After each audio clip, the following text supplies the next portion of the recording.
welcome to today's webinar. It is Insightful Accountants Marketing Talks. The three things you must do today. Absolutely have to do it today. Don't wait. Do it today to dial in your marketing for 2025. My name is Gary Dehart. I am the publisher of Insightful Accountant. Our speaker is Janel Sykora, who is the founder or one of the founders, right, of Cajabra Marketing for Accountants.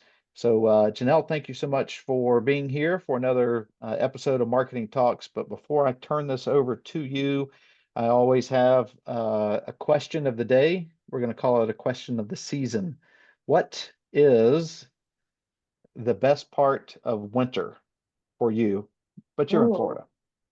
well, it's definitely not the same answer I would have had when I lived in Missouri, but the cool days. Right. Um, since I am in Florida, when in the days like today where it's in the low 70s and sunny, it's just beautiful, and that's a cool day for us. It's been a little chilly here lately, but those kinds of days, mid 70s, low 70s, are just gorgeous. Yeah. Well, I asked Christine that last week and she said when it's over. Of course, she's in Maine, so that's Yeah, understandable, right? I don't blame her. Yeah. Yeah, yeah, All right, well, yeah. let's post this poll question real quickly. So this is just a 30-minute webinar, so there's no CPE, there's no real housekeeping other than if you have a question, put it in the Q&A and make sure you give a good detail on what that question is so Janelle knows what you're saying. Again, don't just say, what do you mean dial in my marketing? What do you mean by X, Y, and Z, Janelle? So just be real specific because she may not be able to answer the question when you ask it. So real quickly, we do have a paid premium program that we're offering now. It's unique content, only member only content, a series of webinars, which you see out there in front of you, basically 9 training tracks, and we produce 3 or 4 webinars for each of those tracks throughout the year. A total of about 36 webinars. They are CPE. And then most of them also have like a white paper or like an app comparison, depending on what the topic is. And we are offering right now, we have a $1 trial, basically $1 for the first month, and then $49 per month after that. If you would like more information on this program, just say yes. Is that poll showing? I can't really tell from my side. It is. Matt, okay. Yeah, I just see where it says select answers, but I can't see that anything's being truly given there. So, all right, well, we'll leave that open for another second or two, and then we'll close it out and let Janelle tell us what we must do today, not tomorrow, but today to dial in your marketing. Janelle, thank you so much for being here, and we will talk to you very soon. Thanks, Gary. I appreciate it. Thanks, Matt. So, yeah, I am Janelle Sykora. I am the co-founder of Cajabra Marketing for Accountants. I have been in the space specifically with accountants and bookkeepers for about 15 years. And my entire career prior to my going out on my own was in professional sales. So I've been around for a long time. I have really become very entrenched in the accounting and bookkeeping space, so I understand the business, and that is really my why to help accountants and bookkeepers grow their businesses. So we're going to, and there's a lot of information out there. So today we're going to really try and net it down to 3 things that you can do now, like today, to dial in your marketing for the rest of this year and beyond. So, um, one thing too that I want to mention is if you have questions at all during this, feel free to throw them in the chat. I think I have a Q&A slide towards the end here. But if you've got questions, go ahead and throw them in the chat and I will happily, I'll check every once in a while and answer them. So, we're talking marketing. So I'm curious, does this picture look anything like you? If so, I get it.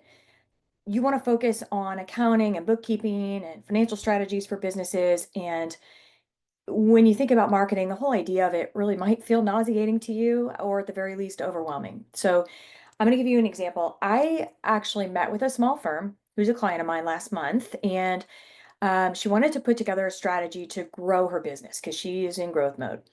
And at the very beginning of our conversation, she looked exactly like the person in this photo because she had been told so many things by so many experts. Do this, do that, do this, focus here. And she didn't know which way to turn or what to go all in on versus what to ignore.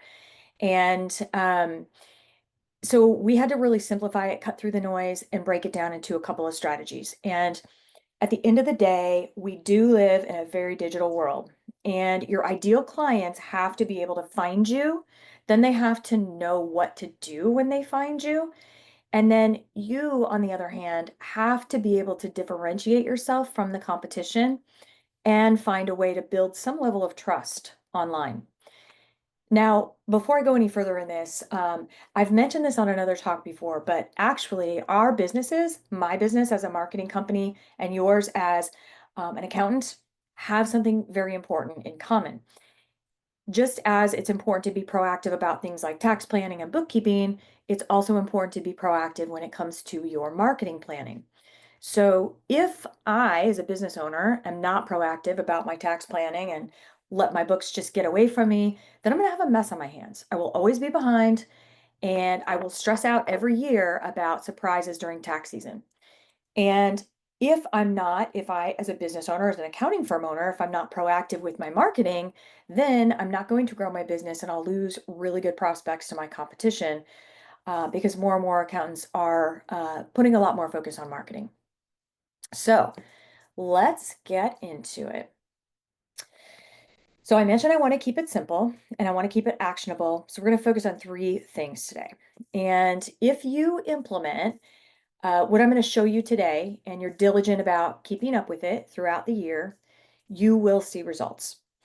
And three things to do today to dial in your marketing, we're going to walk through each of these, is focus on your brand messaging, optimize your presence online. We're going to talk about the different ways to do that, and create a content plan that feels manageable, that you can commit to, right?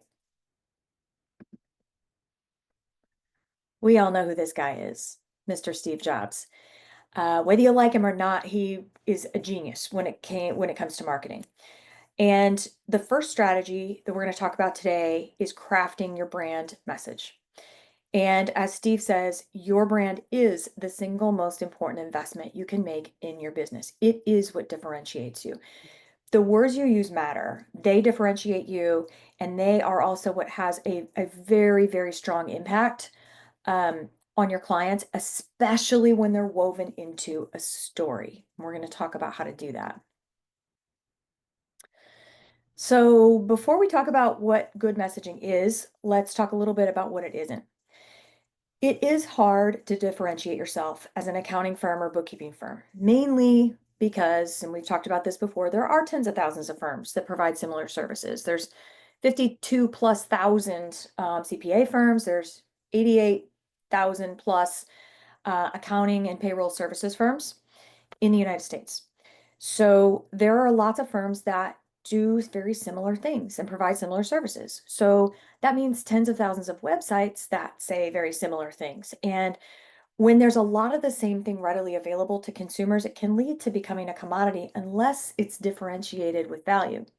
So compliance is a commodity, right? Bookkeeping and your tax prep. But when you add expertise, and that's what you guys are, you're experts and you're professional experts. When you add expertise and advice and insight focused on the needs of a very specific client, now you have something more valuable and less commoditized. And you have to message to that. So too many firms make this mistake on their website. A lot of times you'll see wording that's confusing or unclear. You want to have your message simple enough to understand that a fifth grader could get it. And then a lot of times too, a second big mistake I see is all about features and technical details about your services and what you do as a bookkeeper or as a tax pro. That means nothing to clients. That means everything to you because you're explaining what you do. But what I see is that many accounting firms and bookkeeping firms don't articulate their value proposition clearly. They just focus on the features rather than what the benefits are. So in my example here, it's, well, we do tax preparation.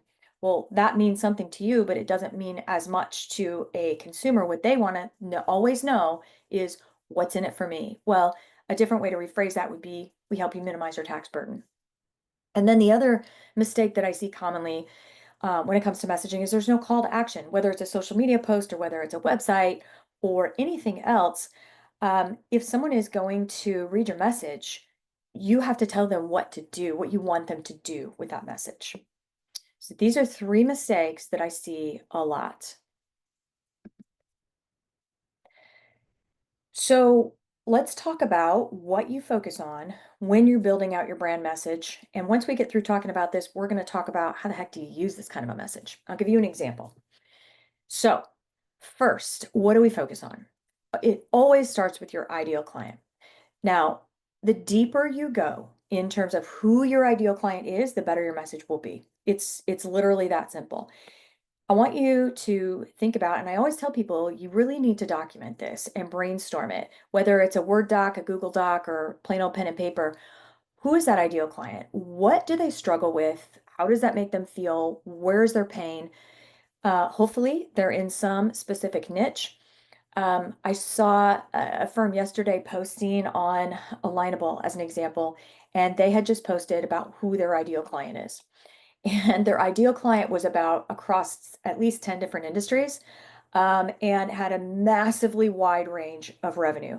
And I'm like, that isn't an ideal client. That's basically saying everything. Like we deal with everything.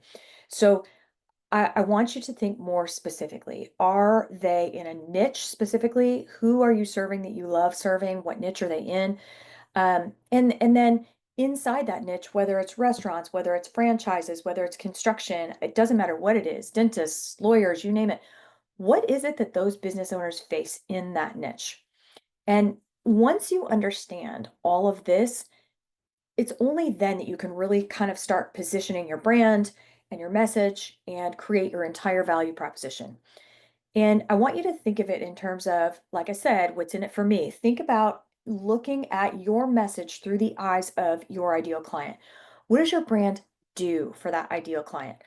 Think in terms of value and results and what that client's ultimate desire is, not features and benefits and how off or how many um, banks you're going to connect or the number of times that you're going to chat with someone or journal entries or any of the technical stuff. It doesn't mean anything to them. That doesn't hold value. That holds value for you, but you've got to think in terms of messaging around what's in it for me to the client. And really being able to make those emotional connections and truly empathize with your ideal clients and their pain, that matters. And I want you to think about this also. What is the connection between your why, why does your firm exist, and your ideal client's pain points? And what is the one thing that you do better than your competition? There are probably many things that you do better than your competitors, but since there are many, many, many people that do accounting services, what is something that you do that sets you apart, that you excel at? And think about adding that into your messaging. So what do you do with all of this?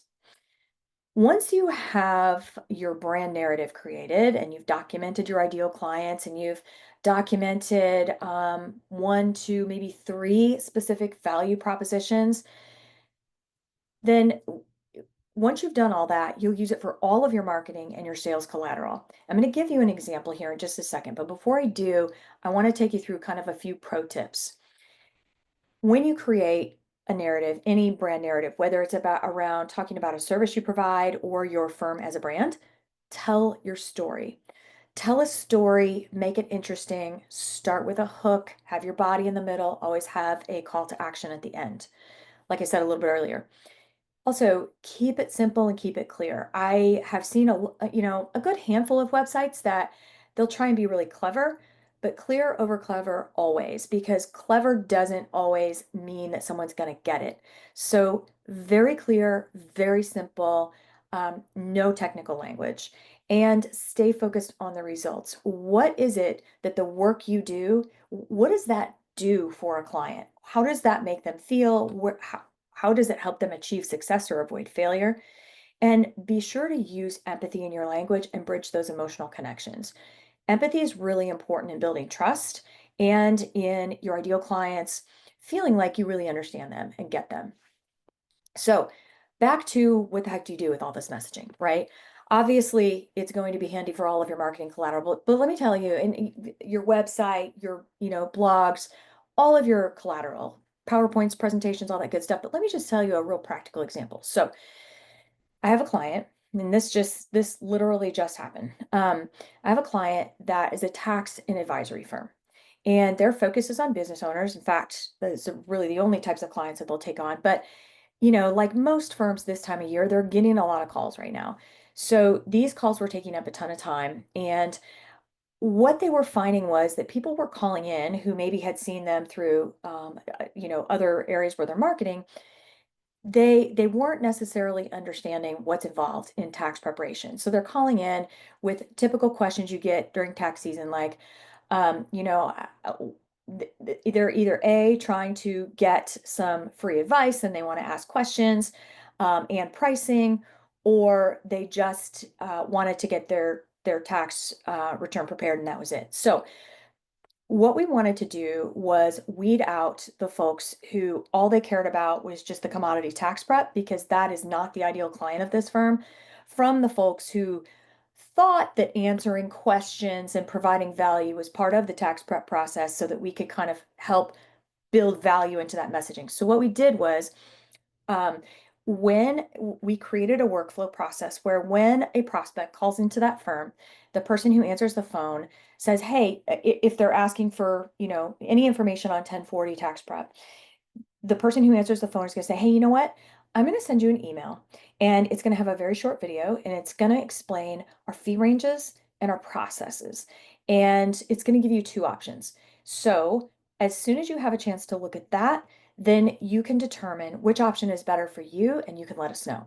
Now, what the email says is basically it has at the top, it's got a video and they're talking about fee ranges and a couple of different options. If you only want your tax return prepared and just, numbers in boxes, have it filed, be compliant, this is one price range. But if you have questions, if you want to discuss your situation, if you have a business, if you have rental properties, all of the other ifs, if there is anything there in that needs to happen besides just us putting numbers in boxes and filing an accurate return and keeping you compliant, then click here. That has been an amazing message because people are starting to see, oh, yeah, well, of course I want to be compliant, but I have all these questions, or I'm thinking about doing this, or this happened last year, and I need to know, I've got questions I need answers and advice for. So that is planting that value seed inside these clients' minds because when they are clicking on that button and getting routed through that workflow, they're putting themselves into a higher price range, but they understand what they're getting for it and they're choosing to do that. So that's just one example of how messaging can really work in your favor. I'm going to pause for 1 second and just make sure I don't have any questions. Nope. Okay, perfect. Okay. Now, if all of this feels like a lot and you really aren't sure where to start, let me just share a shortcut. One of the things that my personal CPA told me when we started working together, when I started my business, was he's like, listen, I'm going to help you with all the tips, tricks, and shortcuts that I know because I have a lot of expertise in advising business owners for almost 30 years at that point. So here's a shortcut from me. This is a piece of technology that creates a detailed brand messaging playbook for you in just a few minutes. And the messaging can then be automatically turned into customized copy for anything you need, whether it's an email, like the one I just described, landing pages, websites, blog posts, social media, the list goes on. It's called Hey Cajabra, and if you want to learn more, there will be a link at the end of this presentation. It's just a shortcut. Um, okay, so we're going to move into strategy 2. So we talked about the building your brand message and the importance of that. Strategy 2 is optimizing your Google business profile and reviews. GBP it used to be called Google My Business. They changed it a year or two back called Google Business Profile. Listen, this is often one of the most overlooked opportunities that I see firms miss. Last week, I was asked by a firm, so how do we show up in Google? When we Google accounting firms near me, we're not showing up. Why? How do we do that? What do we need to do? Well, it was really interesting because this firm has a beautiful website with a very clear message, um, a phenomenal message. But guess what? They don't have a Google business profile, and they're a pretty good sized firm. I was kind of surprised. So the key is don't underestimate the benefits of a good Google business profile. It ensures that your business gets listed on Google Maps. It has a huge impact on your local service rankings. And it honestly is the best free customer acquisition tool that you probably didn't know you had. Now, if you don't have a Google business profile for your business and you're like, oh gosh, where do I start? You will have to claim it. So all you do is go out there and just literally type it in, Google business profile. And if you have one, obviously you'll be able to log into it. If you don't, you'll have to claim it. I'm going to be honest and tell you that is can be the trickiest part is getting verified because sometimes they require video and things like that. But follow the steps and get that piece done. The rest will be easy, and I promise you that it will be worth it. So I'm going to now talk to you about, let's just walk through. I'd like to help you optimize your Google business profile. So let's walk through what you need to do. I mentioned local SEO, and the Google business profile is really crucial for local businesses, especially for service-based businesses like you guys, right? Accounting and bookkeeping, because a lot of people who are searching for these services want someone local. I know that for a fact because I'm in a local Facebook group, and I can't tell you, I bet you at least once a day, there's someone in there looking for someone who does taxes, someone who does bookkeeping, and they always want them to be local. So it's not the case for everybody, but it does make a difference. So it does have an impact. Um, so let's walk through it. For your Google business profile optimization, first thing you're going to do once you've gotten verified is you're going to complete your accurate profile information. So you're going to do the obvious, right? Put your name, address, phone number, website in there. Choose the right service categories. Don't put landscaping in there. You're not a landscaper. I have seen that before. As crazy as that sounds, I had a firm that had all sorts of crazy things in there because they thought that those service categories were who they wanted to provide services to. Um, Also make sure and upload high quality photos and videos. You can upload videos. They have to be under 30 seconds. People like images. That's why Instagram is so popular. So definitely upload some photos. They could be casual photos around the office or of your team, whatever it is. Be sure and write a really clear, compelling business description. This is where the messaging comes in. So use some of your messaging we just talked about to write that business description.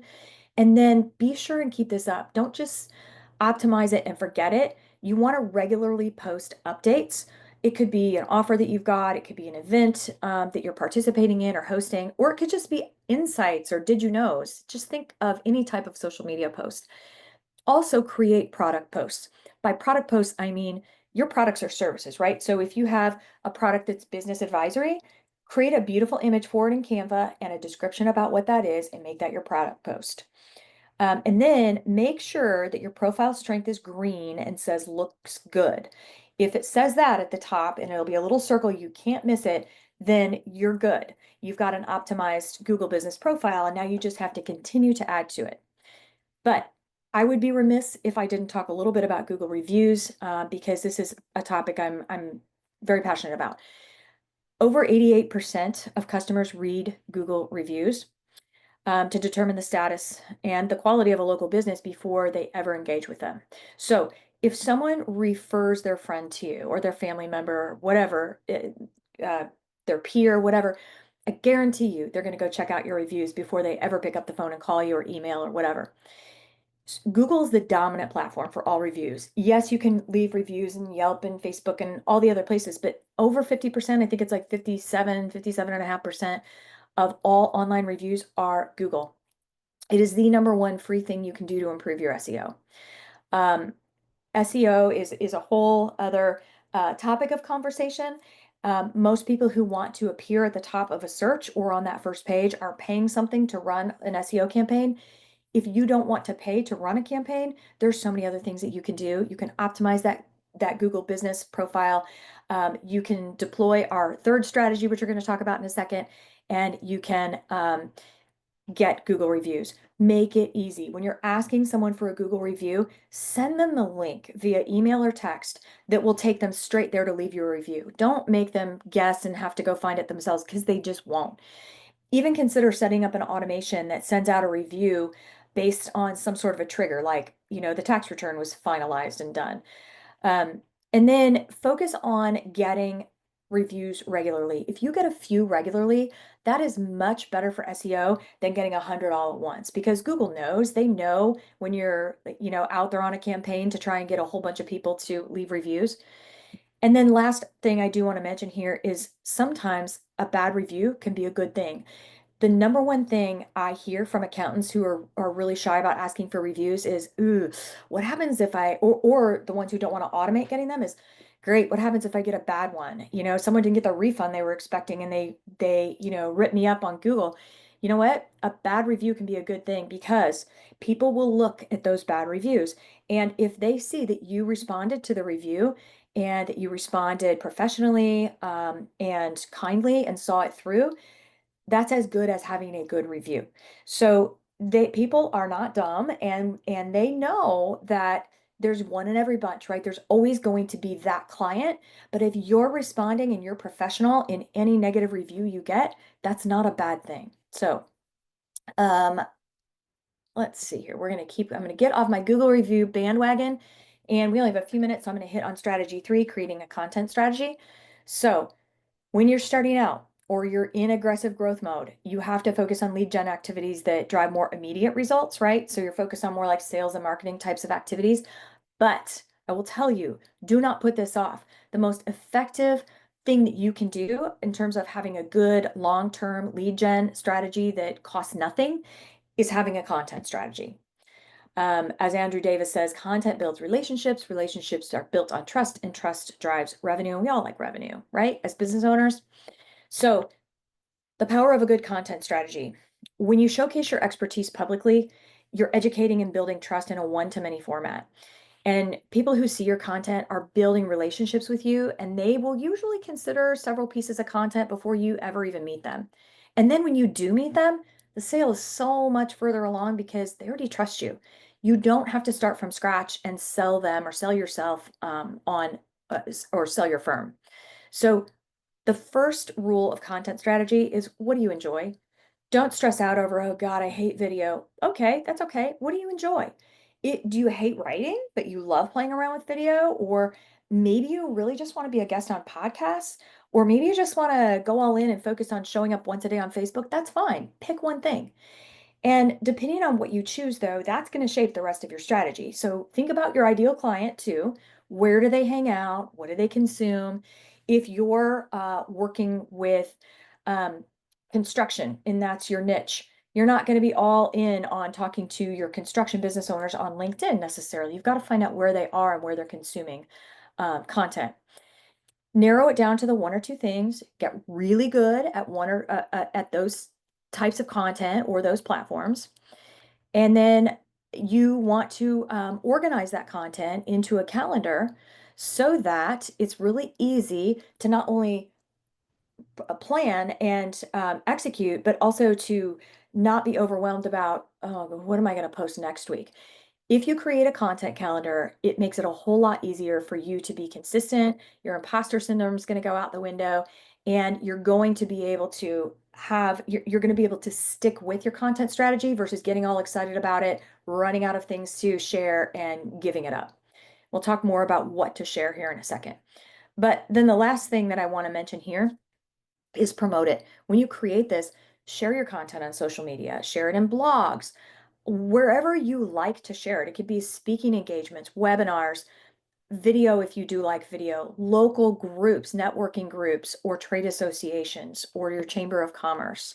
These are the best outlets for your content for people to start seeing you as a thought leader and trusting you as an expert. Let's talk about some topics, and I'll get back to the content calendar here before we wrap up. If you're promoting a personal brand or if you're wanting to establish yourself as a thought leader, first thing you need to do before any of the things here, though, is to craft your story, a compelling story. How you got there, what were the obstacles that you overcame. But if you're looking for content ideas for your firms or for your firm, all you have to do is create a quick Excel spreadsheet and start plotting out different topics. These topics here are great ideas. Tax tips and updates. Maybe you have one tax tip a week you share. Maybe business financial planning and advice, small business accounting best practices, staff highlights, client testimonials, you name it. You can take 6 or 8 topics, just just plot out those topics in a weekly or a monthly calendar, and then you can back into what is it under that topic that you're going to talk about. All right, so 3 takeaways. You're going to focus on your brand messaging so you can use it across all of your marketing collateral consistently. If you want to use Hey Cajabra or look into that more, the little shortcut that I showed, you can go to cajabracrm.com, and there's a pre-recorded demo if you want to see that under the demo page. Next, you're going to optimize your Google business profile, and you're going to go ask for at least 2 Google business reviews this week, or Google reviews.